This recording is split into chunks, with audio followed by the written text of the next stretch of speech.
तो चलिए आज हम केपलर्स लॉ ऑफ के बारे में पढ़ेंगे।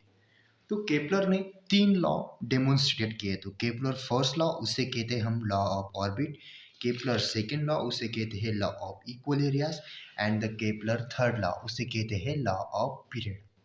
तो सबसे पहले केपलर फर्स्ट लॉ के बारे में क्या कहा गया है। तो केपलर ने प्लैनेटरी मोशन को डेमोन्स्ट्रेट करने के लिए 3 लॉ बनाए।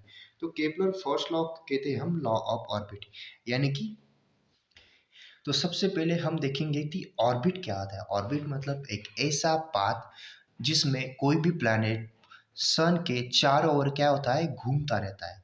तो देखिए, तो orbit of planet is an ellipse with the sun situated at one of the foci. तो इसमें एक कंसेप्ट आया तो इलिप्स। इलिप्स क्या होता है?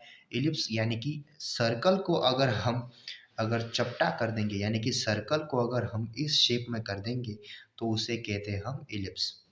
समझे? तो सर्कल और इलिप्स में क्या डिफरेंस होता है। तो देखिए, ये जो सर्कल है ना, सर्कल में एक फिक्स पॉइंट होता है, उसे कहते हैं हम सेंटर।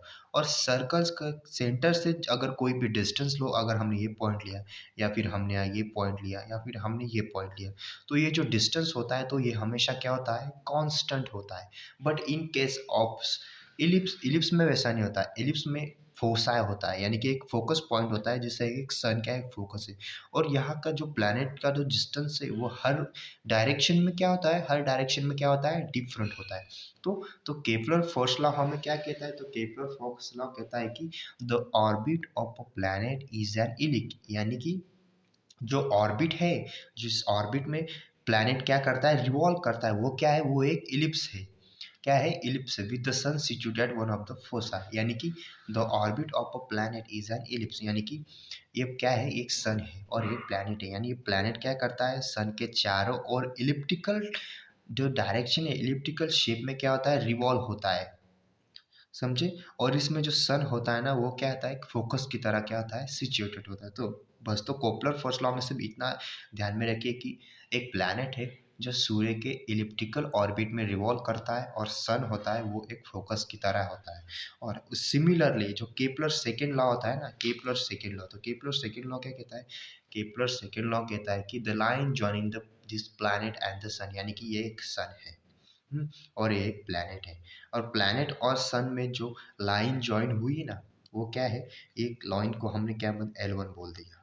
तो line join the sun to a planet, तो एक प्लैनेट क्या है, पी है, यानी कि इसे हम क्या कहते हैं, अर्थ डिनोट करते हैं। तो अर्थ क्या हुआ, अर्थ पी है, पी से पी डैश उसने क्या किया, तो डिस्टेंस ट्रैवल किया, यानी कि उसे 30 डेज लगे। तो पी से पी डैश जाने में उसे क्या लगे, 30 डेज लगे।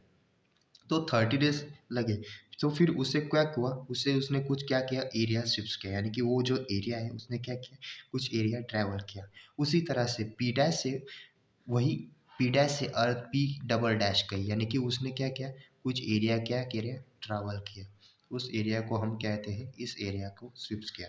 यानी कि केपलर सेकेंड लॉ क्या कहता है, the line joining the planet and the sun, the line joining the planet and the sun sweeps equal area in equal interval of time, यानी कि इस सन से प्लैनेट के लेके पी से पी डैश से लेके जो एरिया स्वीप किया, जिसको जितना टाइम लगा उतना ही टाइम पी डैश से पी डबल डैश तक, यानी कि उसे कितना समय लगा, 30 डेज लगा। यानी कि the line joining the planet and the sun sweeps equal area in equal interval of time, यानी कि एक प्लैनेट को पी से पी डैश तक जितना समय लगा उतना ही समय पी डैश से पी डबल डैश तक लगा।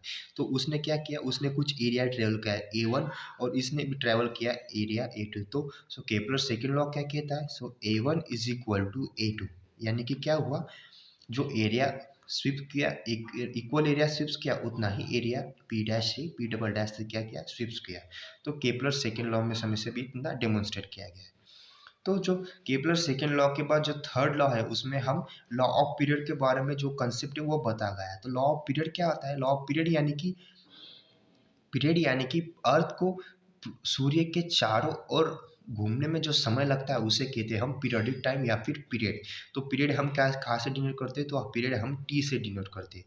तो देखिए, सबसे पहले देखिए कि यहाँ the cube of mean distance of a planet, यानी कि मीन डिस्टेंस यानी कि एवरेज डिस्टेंस। सो सन और प्लैनेट में जो डिस्टेंस होता है ना, वो क्या है, हर डायरेक्शन पे क्या है, अलग है। अगर पी डैश पी यहाँ से यहाँ तक आई तो डिस्टेंस क्या होगा, यहाँ से यहाँ तक अलग होगा, यहाँ से अलग होगा, यहाँ से अलग होगा। तो यहाँ केपलर थर्ड लॉ में क्या किया है, मीन डिस्टेंस लिया लिया गया है, यानी कि सन और प्लैनेट में जो डिस्टेंस है वो क्या है, मीन डिस्टेंस है। So the cube of a mean distance of a planet from the sun is proportional to the square of its orbital period, यानी कि जो आर क्यूब है ना, आर क्यूब हमने इसे क्या किया, हमने इस डिस्टेंस को आर कर लिया, यानी कि the cube of mean distance of a planet from the sun is directly proportional to orbital speed, यानी कि टी स्क्वायर से क्या है, डायरेक्टली प्रोपोर्शनल है।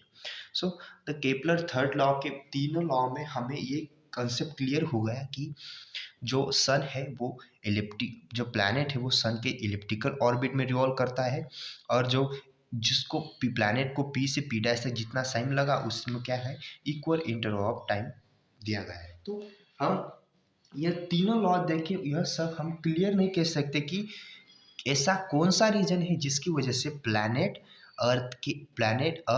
अर्थ सूर्य के चारों ओर इलिप्टिकल ऑर्बिट में घूमता है। तो केपलर ने इसके बारे में कोई बताया नहीं, बट हमें न्यूटन्स लॉ ऑफ ग्रेविटेशन के बारे में पता है कि पृथ्वी सूर्य के चारों ओर किस वजह से घूमती है। तो हम यहाँ कंसिडर कर लेते हैं, अर्थ का मास हम कैपिटल एम लेते हैं और इस प्लैनेट को हम स्मॉल एम लेते हैं। तो देखिए, तो न्यूटन्स लॉ ऑफ ग्रेविटेशन क्या कहता है, तो force is directly proportional to capital M into small M, यानी कि सूर्य का मास और पृथ्वी के मास से जो फोर्स है वो डायरेक्टली प्रोपोर्शनल है, और उसका जो डिस्टेंस है वो क्या है, इनवर्सली प्रोपोर्शनल है। तो F is equal to capital G into small into M upon D square. तो यहाँ जी क्या है, जी एक यूनिवर्सल ग्रेविटेशनल कांस्टेंट है। सो उसकी वैल्यू होती है, वो होती है 6.673 इंटू 10⁻⁻11 न्यूटन मीटर स्क्वायर पर केजी स्क्वायर।